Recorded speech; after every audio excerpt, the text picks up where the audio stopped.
picture a Johannesburg-based manufacturing company that specializes in making custom parts. And then this company is in serious chaos. Now, the biggest challenge and the biggest problem there was that order tracking was a mess. Now, orders were coming in via WhatsApp, via email, via phone calls, and some even on handwritten notes that were submitted by the sales personnel. So as a result, it meant that the admin guys had to spend approximately 15 hours retyping the orders into a spreadsheet. So you can just imagine that when this was happening, errors were common, a lot of mistakes were made there. Now, because of the mistakes, it meant that you had a lot of critical issues. There were errors as far as wrong orders that were typed. If the wrong specs were typed there concerning those particular orders, then what was produced was also wrong. And then it also meant that the deliveries also were wrong deliveries. So this then led to other subsequent problems that emanated from that. It meant that you had a lot of refunds, people claiming refunds because the work that they had actually asked for was not properly done, or it was not done at all. And then this also meant that you had a lot of other work that had to be reworked. Now, because of the reworks and also the refunds, this ate a lot into the margins, and as a result, the company was facing serious problems. Now, from this standpoint, the company itself knows that they need to simplify their system. But the issue is not really simplification, is to know exactly where to start.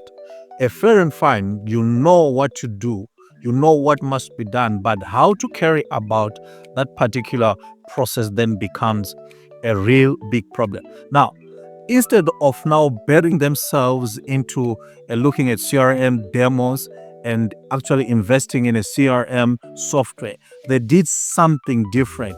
Now, in this video, we're going to discuss exactly what we did with them and how it has benefited them as far as introducing AI and automations in that particular business. Please stay tuned to hear exactly what really happened in this organization. Thank you so much for joining in. Welcome again to another episode of Phiri Consulting, where we help entrepreneurs like you build scalable, profitable, as well as fundable businesses. If you're new here, thank you so much for joining us, and please do consider subscribing to the channel. If you have been here, thank you so much for all the comments, the likes, and every other support that you have given us.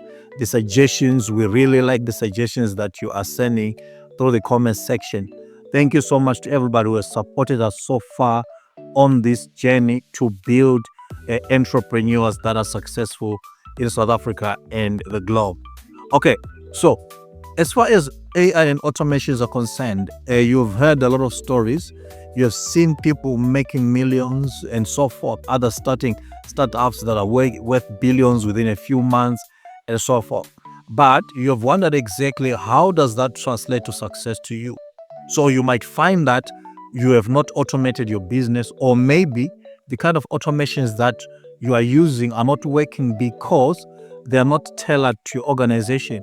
Maybe you saw a video somewhere and then you took a template and then you fitted it exactly as it was in your business, and it's not producing the same results that were promised. Often this is actually the biggest challenge for most automations, that people are adopting things maybe that worked in the US or worked somewhere in Europe, or actually worked even here close to you, but they were for a different organization that does something different to what you do on a daily basis. So you find yourself losing that faith that you thought you had in automations. And now you're beginning to think, actually, all these people that are producing this content, all that they're saying is false as far as AI and automations are concerned. So then the question still remains, what do you do? Where do you start? Now, in this particular scenario, what we did was something different with this organization. We had to take them through our 2-hour process mapping workshop. Now, in this workshop, what we basically do is to try and find out exactly what sort of systems are there in place right now, what workflows are there, and then we try to automate what has already been working in your organization, or to try to find glitches in what is not working in your organization and probably use automations. And in doing so, the idea there is that this will probably replicate you. If you're just a one-person business, or maybe a few of you, it will do the work. Maybe the system will do 10 times more work, 20 times more work than you do as an individual. So this then becomes the most significant part of using automations in your business. So in this case then, what happened is, instead of going into adopting a CRM for these guys, we actually brought 3 parts of that business into one room. We brought the guys from sales, the workshop guys, and then we also brought the admin, and we set them down into one room. All right. Now, the issue here then was to try and find out exactly what steps were being taken from first contact, from the first time that an order is registered, all the way to production and all the way to dispatch. What exactly is the system? What is the workflow from when an order is entered through production and all the way to dispatch? Okay, so then we broke it down first into those 3 different departments, each entering exactly what they do on a daily basis and how it contributes to the ultimate workflow for that particular enterprise. Now, the results will surprise you, really. You will find out exactly that after having done this, the biggest issue was that it was not tools, it was not technology, it was not people that were this or that. The biggest problem and the biggest challenge that we found there through the deconstruction worksheet that we used in this workshop was that, first and foremost, there was misalignment. What this made is that everyone was working hard, but they were not working together. Okay, so because of that, then it meant that there were a lot of disconnects in that particular organization. A lot of disconnects. What it meant is that sales were recording orders and were taking orders without really taking down the specs that production needed to produce the product. So when production went into making the actual item or the actual product, they ended up going back to guessing. Now, why are they guessing? They're guessing because they do not know. They've just got a general idea of what they have to make. But remember, these guys are making custom parts. So custom parts, you have to be very specific. Even the measurements to the smallest micro whatever measurement that need to be taken into consideration. Then to them, it was like, if it quacks like a duck, and then it must be a duck, and then we'll make a duck. So as a result, this led to serious problems as far as the customer not getting what they actually ordered. And as a result, then admin has to come in to try and clear out the mess that have been made by the 2 departments. But the biggest problem then was how orders were captured and how it is sort of streamlined into every workflow in the organization, leading all the way to when the customer got that particular product. Now, once the team saw exactly how their workflows worked, how now that it was clear exactly to them how the workflow was and ought to be, now this meant that they had to develop a system that used only a very simple Google Sheet, which is at no cost at all, without really purchasing any software.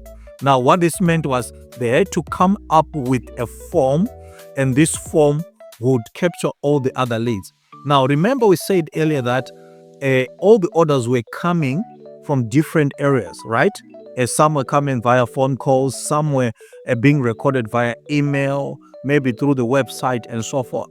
But there was no standardized method or form or template to record the specs, the description, and to record exactly the measurements of that particular custom fit or custom tool that was meant to be created. So as a result, having this form linked to each and every way of accepting the orders meant that whoever was recording the particular order, whether it was a customer entering their details and the details of what they wanted, or it was a salesperson or an admin person entering the details of that particular order, they all went to the same Google Sheet. And this made it a standardized and centralized system where everybody will see exactly what has been ordered, the description of what has been ordered, the specs, the measurements, and everything else then was there. Now, because of this, it meant that admin reduced their time per week from 15 hours to only 3 hours as far as those particular orders were concerned. Because now, all that they had to do is then to go back and just cross-check and maybe call the customer, find out exactly before it was sent to production whether all the information that they had given tallied with what was in the system. So it was just a measure or a matter of just checking out if everything else was in order, and then it will go through production, and then boom, things started turning around. Now, because of this, what it meant then is that in the long term, within about a couple of weeks, things already started turning, and within 6 months, the savings came to about plus or minus 85,000 Rand savings that came as a result of this. And all of this, it was at zero software spend. Now, because of this, it meant that their production levels had increased, efficiency has increased, and because of that, costs came down. And if costs are coming down, you know that this means that profitability obviously is going up. Now, from this is the biggest lesson that we and them learned through this. The lesson is this: the biggest ROI is never the tool itself. It's actually understanding the workflow, and in doing so, if you understand it well enough, then this gives you an opportunity to either choose the tool or to actually decide exactly what to build as far as your automations are concerned. So it comes back to understanding exactly what needs to be done and how it needs to be done. When this is settled, then we can now start talking about automation tools and AI tools. Sometimes you might find that to automate what needs to be done right there in your organization is something that is simple. The tools you already have at your disposal before you start spending big amounts of money on software that you have seen someone else using, but which might not be suited for your organization per se. So if you're interested in doing the same exercise with your team, what I can advise you is to download the deconstruction worksheet. You'll find it down below. You can use it in your organization. You can have it for free right now. Just click the link below and download the deconstruction worksheet and start using it. Now, you can tailor it. Just start with a small department or small activity, and then you can proceed to the rest of the organization. However, if you feel like after going through it, or you haven't gone through it, you need to have that workshop with me and with my team. So what you can basically do is you can book, you will see there is a link there, a calendar link. Just book a call, and then we'll reach out to you, and then we'll find out exactly how best we can structure this and create that workshop to suit exactly what your organization needs. It might be in a different niche than the one that we spoke about, but we can always tailor it to suit the specific needs of your particular organization.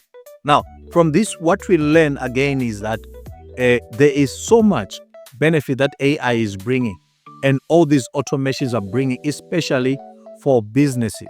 But however, for you to know exactly what to do, it always starts with finding out what works and what does not work in your organization. Sometimes it might mean bringing your team for a workshop. Sometimes it might mean schooling and actually upskilling your team so that you can always apply this in all the other parts of your organization. Now, this is exactly what I'll encourage. What I encourage personally is that you bring your team through that particular workshop. It can be as small as 2 hours all the way to about 6 hours, even a day or even a couple of days, depending on how big your team is. If this is what you need, then you can always contact us or leave the details down below so that you can tell us exactly what you feel you need, and then we'll gladly oblige and provide you with the upskilling that your team needs. Because when your team is upskilled, it means that now you have harnessed the skill that you can apply for your expansion, that you can apply for other projects that you will have in future. So start upskilling now, and we'll offer you the means and the tools to upskill your teams. Otherwise, thank you so much for watching, and thank you so much for all the support. Again, if you have not yet subscribed to the channel, please do subscribe. Thank you so much for all your support, and remember, early preparation equals excellent results. This is Phiri Consulting. We'll see you in the next episode. Bye.